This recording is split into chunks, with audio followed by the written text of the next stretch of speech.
রানীগঞ্জের সিয়ারসোল গ্রামে ৩৪তম সংকল্প সানডে উপলক্ষে সমাজসেবামূলক উদ্যোগে নজির গড়ল আভা ফাউন্ডেশন।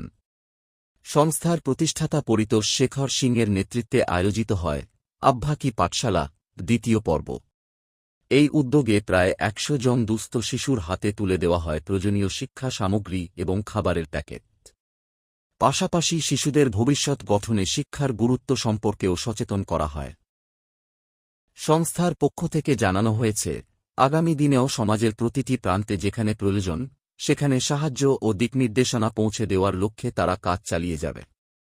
এই কর্মসূচিতে উপস্থিত ছিলেন সংস্থার একাধিক সদস্য ঋচিক নন্দী, উৎকর্ষ উপাধ্যায়, স্বপ্নময় মহান্ত, অমরজিৎ নাপিত, প্রিন্স, অমিত এবং ওম।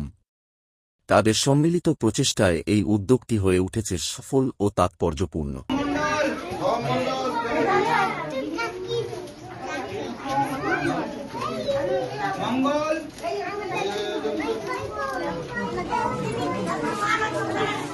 আজ আমাদের আভা ফাউন্ডেশনের 34তম সংকল্পের দিন।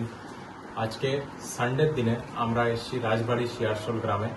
এখানে বাচ্চারা যারা আর্থিক দিক থেকে অত সক্ষম নয় তাদেরকে আমরা বই, খাতা এবং পেন পেন্সিল এর সাথে আমরা খাবার দাবার এবং পড়াশোনার কি উপায় হয়, কিভাবে তারা আরও নিজেদের ভবিষ্যৎকে উজ্জ্বল করতে পারে, এইগুলোর ব্যাপারে আমরা এনাদেরকে বোঝাতে এসেছিলাম।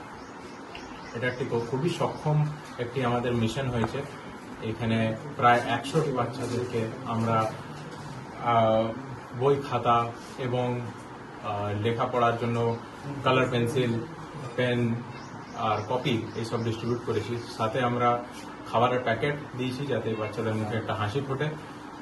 আমরা আমাদের এই সংস্থার এবং এই মিশনের থ্রু দিয়ে আমরা এডুকেশন এম্পাওয়ারমেন্টকে আরও একটা নেক্সট পড়াও নিয়ে যাওয়ার চেষ্টা করছি।